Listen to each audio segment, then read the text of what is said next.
أأنتم أشد خلقا أم السماء بناها رفع سمكها فسواها وأغطش ليلها وأخرج ضحاها والنازعات غرقا والناشطات نشطا والسابحات سبحا فالسابقات سبقا فالمدبرات أمرا يوم ترجف الراجفة تتبعها الرادفة قلوب يومئذ واجفة أبصارها خاشعة يقولون أئنا لمردودون في الحافرة أئذا كنا عظاما نخرة قالوا تلك إذا كرة خاسرة فإنما هي زجرة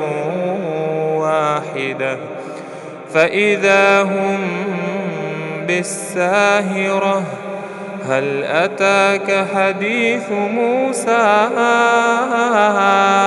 إذ ناداه ربه بالواد المقدس طوى اذهب إلى فرعون إنه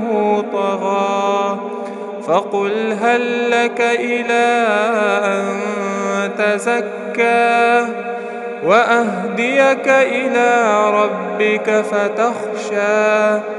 فأراه الآية الكبرى فكذب وعصى ثم أدبر يسعى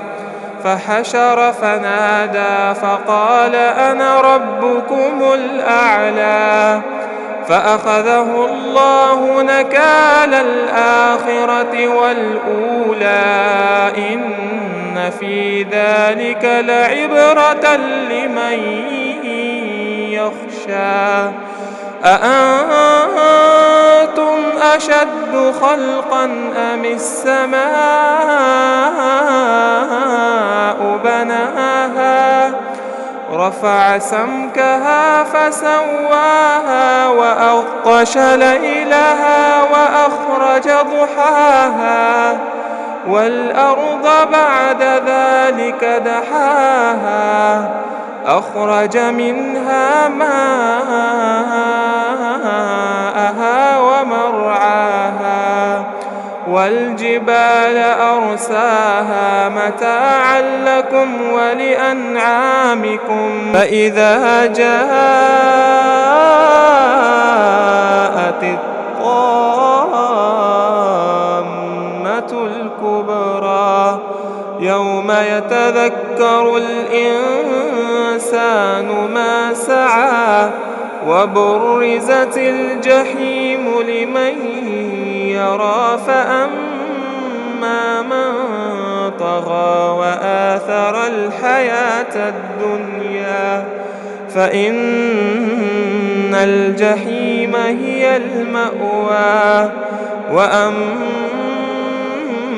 من خاف مقام ربه ونهى النفس عن الهوى فإن الجنة هي المأوى يسألونك عن الساعة أيان مرساها فيم أنت من ذكراها إلى ربك منتهاها إنما أنت منذر من يخشاها كأنهم يوم يرونها لم يلبثوا إلا عشيا عشية أو ضحاها